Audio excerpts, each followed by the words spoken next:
Bonjour à tous, n'oubliez pas de liker, de commenter pour le référencement, et surtout de vous abonner pour soutenir la chaîne. Merci et bon visionnage à tous.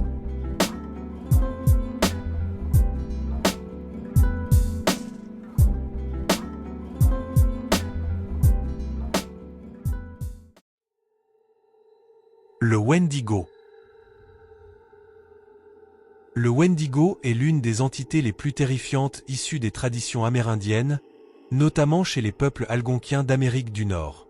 Il incarne une horreur primitive, celle de la faim insatiable et de la perte totale d'humanité. Décrit comme une créature immense, maigre à l'extrême, avec une peau grisâtre collée aux os et parfois une tête de cerf aux yeux vides, il semble à mi-chemin entre un cadavre et un esprit maléfique. Mais le véritable cauchemar du Wendigo ne réside pas seulement dans son apparence. Selon les légendes, il naît lorsqu'un humain commet l'acte ultime de tabou, le cannibalisme, souvent en situation de famine. Cet acte maudit transformerait progressivement la personne en monstre, consumé par une faim qui ne peut jamais être rassasiée. Plus il mange, plus sa faim grandit, un cercle infernal sans fin. Le Wendigo est également associé à la possession. Certains récits racontent qu'il peut prendre le contrôle de l'esprit des vivants, les poussant à commettre des actes atroces avant même leur transformation. Il rôde dans les forêts glaciales, particulièrement en hiver, attirant ses victimes par des illusions ou des murmures. Symbole de l'avidité et de la déchéance humaine, le Wendigo dépasse le simple mythe. Il représente la peur de devenir soi-même un monstre lorsque les limites morales sont franchies. Slenderman. Slenderman est une figure cauchemardesque née de l'imaginaire moderne, mais dont l'impact rivalise avec les mythes les plus anciens. Il apparaît comme un homme anormalement grand et mince, vêtu d'un costume noir impeccablement ajusté. Son visage est totalement lisse, dépourvu d'yeux, de bouche ou de nez, ce qui renforce son aspect inhumain et dérangeant. Ses bras semblent parfois s'allonger de façon impossible, se transformant en tentacules sombres capables d'encercler ou de capturer ses victimes. Cette entité est souvent associée aux forêts brumeuses, aux lieux abandonnés et aux zones isolées. Elle se manifeste de manière progressive, d'abord par une sensation d'être observé, puis par des apparitions furtives à la périphérie du regard. Ceux qui affirment l'avoir vu parlent de troubles mentaux, de perte de mémoire et de cauchemars persistants. Slenderman ne se contente pas de chasser physiquement, il s'infiltre dans l'esprit, manipulant la perception et instillant une peur constante. Il viserait particulièrement les enfants et les adolescents, les attirant lentement sous son influence. Certaines légendes évoquent des disparitions inexpliquées après des rencontres répétées avec lui. Sa présence est parfois signalée par des distorsions électroniques, des images brouillées ou des silhouettes étrangement figées sur des photographies. Slenderman incarne une peur moderne, celle d'une menace invisible, silencieuse, capable de contrôler sans être comprise, et de détruire sans laisser de traces tangibles. La Llorona, la femme qui pleure. La Llorona, la femme qui pleure, est une entité spectrale profondément ancrée dans le folklore d'Amérique latine. Selon la légende la plus répandue, elle était autrefois une femme consumée par la jalousie et le désespoir, qui aurait noyé ses propres enfants dans une rivière. Prise de remords aussitôt après son acte, elle se serait donné la mort, condamnée depuis à errer entre le monde des vivants et celui des morts, à la recherche éternelle de ses enfants disparus. On la décrit comme une silhouette féminine vêtue d'une longue robe blanche, souvent aperçue près des cours d'eau, des lacs ou dans des ruelles désertes à la nuit tombée. Son visage est parfois dissimulé par ses cheveux noirs, parfois déformé par la souffrance. Mais ce qui glace véritablement le sang, ce sont ses pleurs. Un gémissement lugubre et prolongé, capable de résonner dans l'obscurité. La tradition dit que plus ses cris semblent proches, plus elle est en réalité loin et inversement.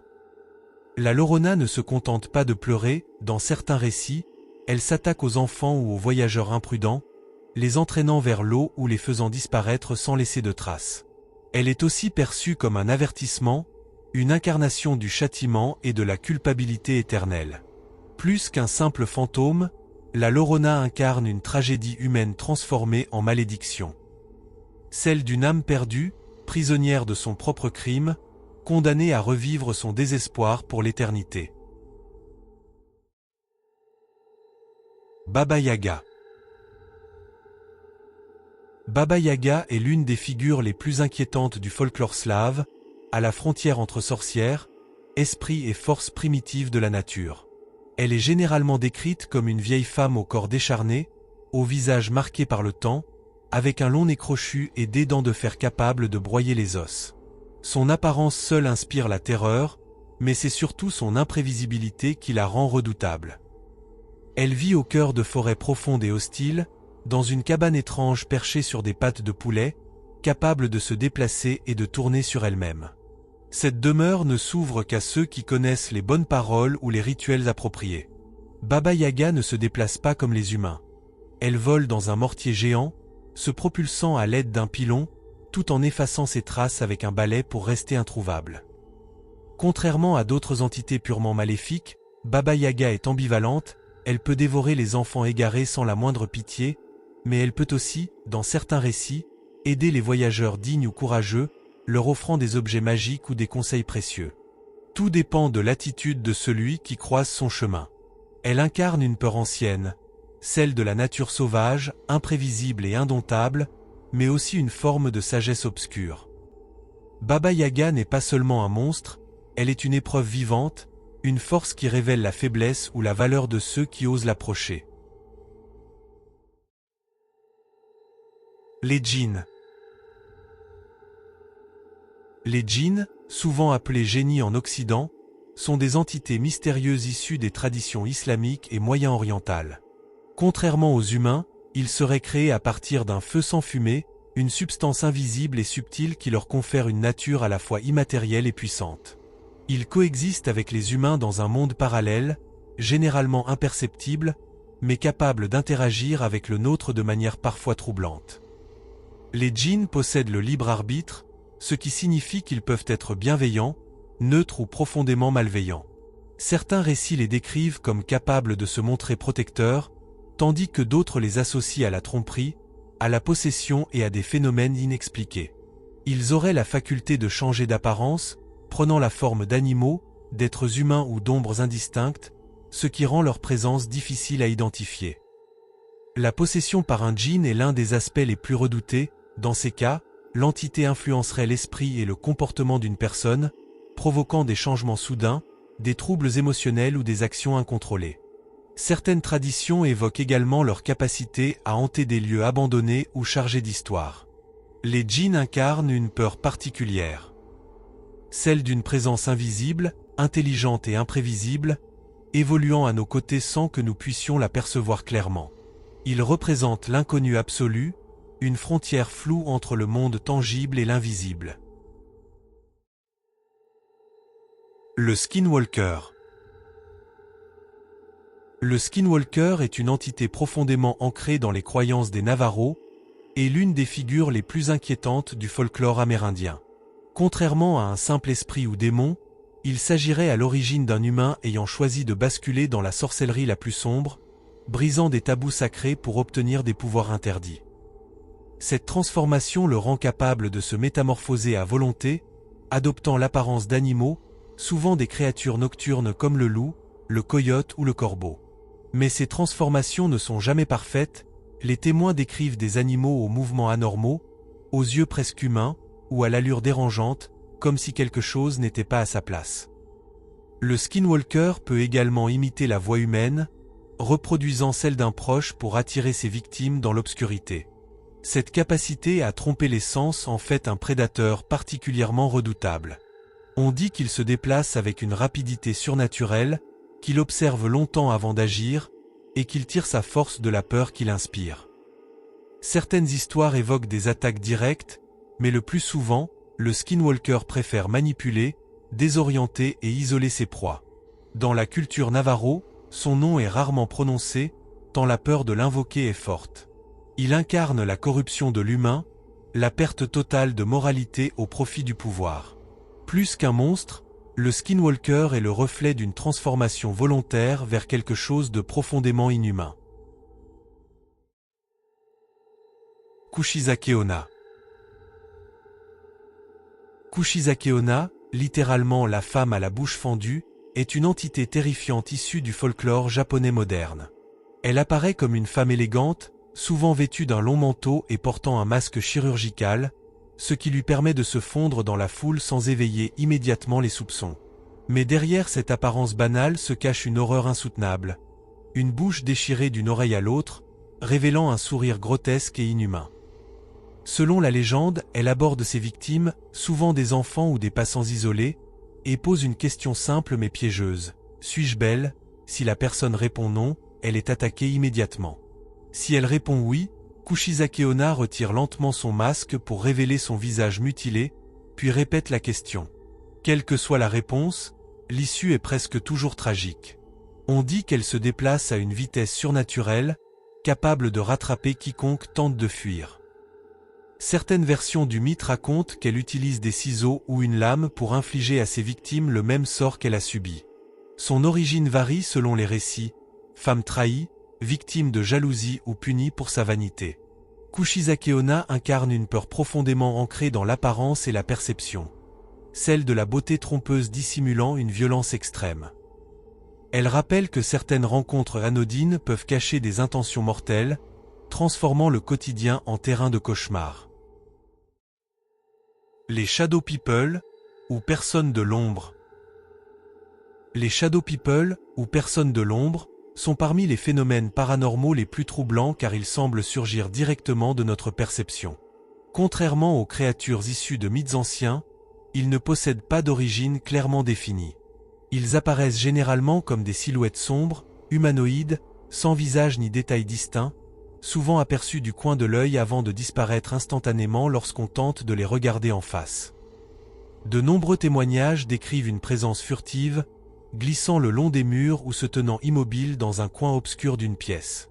Certains affirment les voir la nuit, au réveil, parfois accompagnés d'une sensation d'oppression, comme si quelque chose observait en silence.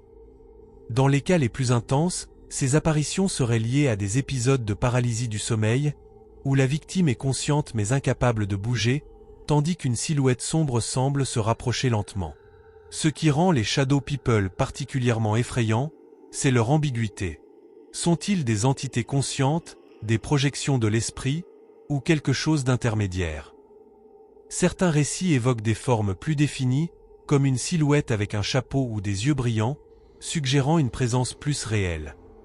Ils incarnent une peur primitive, celle de ne jamais être vraiment seul, même dans l'obscurité la plus totale. Une présence silencieuse, insaisissable, qui pourrait être là, sans jamais se révéler complètement. Pazuzu. Pazuzu est une entité démoniaque issue de la mythologie mésopotamienne, redoutée autant qu'invoquée. Représentée avec un corps humanoïde, une tête canine au croc saillant, des ailes déployées et une queue de scorpion, il incarne une créature hybride, à la fois terrifiante et puissante. Son apparence grotesque reflète son rôle, celui d'un esprit des vents violents, porteur de maladies, de famine et de chaos. Dans les croyances antiques, Pazuzu était associé aux vents du sud-ouest, considérés comme particulièrement dangereux car ils apportaient chaleur étouffante, sécheresse et épidémie. Son souffle était vu comme une malédiction capable de ravager des populations entières. Pourtant, il occupait une place paradoxale. Bien qu'il soit une force maléfique, il était parfois invoqué pour repousser d'autres démons encore plus dangereux, notamment ceux menaçant les femmes enceintes et les enfants. Cette dualité le rend particulièrement fascinant. Pazuzu n'est pas un mal absolu, mais une puissance incontrôlable que l'on cherche à canaliser. Dans certains rituels, des amulettes à son effigie étaient portées comme protection, transformant l'image même du démon en talisman. Avec le temps, Pazuzu a traversé les siècles pour devenir une figure emblématique du démoniaque dans la culture moderne, incarnant une peur ancienne. Celle des forces invisibles qui apportent la maladie et la destruction, tout en restant parfois le seul rempart contre un mal encore pire. Zozo. Zozo est une entité mystérieuse et inquiétante souvent associée aux séances de Ouija. Contrairement aux démons issus de traditions anciennes, il semble émerger principalement de témoignages modernes, ce qui renforce son aura dérangeante. Il ne vient pas d'un mythe lointain, mais d'expériences vécues rapportées par de nombreuses personnes à travers le monde. Son nom apparaîtrait de manière répétitive sur les planchettes, se déplaçant rapidement entre les lettres Z et O, comme une signature insistante et presque obsessionnelle. Les récits décrivent comme une présence trompeuse et agressive. Au début, il se manifesterait de façon anodine, répondant calmement aux questions, avant de devenir de plus en plus hostile. Les messages deviennent incohérents, menaçants, parfois obscènes. Certains témoins affirment ressentir un changement brutal d'atmosphère. Une tension lourde, une sensation d'être observé, voire une peur incontrôlable. Dans les cas les plus extrêmes, il serait lié à des phénomènes de hantise ou de perturbation psychologique après une séance. Cauchemars récurrents, bruit inexpliqué, impression de présence, l'entité semblerait s'attacher à ceux qui entrent en contact avec elle. On lui prête aussi une capacité à mentir et manipuler, rendant toute interaction dangereuse. Il incarne une peur contemporaine. Celle d'ouvrir une porte vers l'inconnu sans pouvoir la refermer.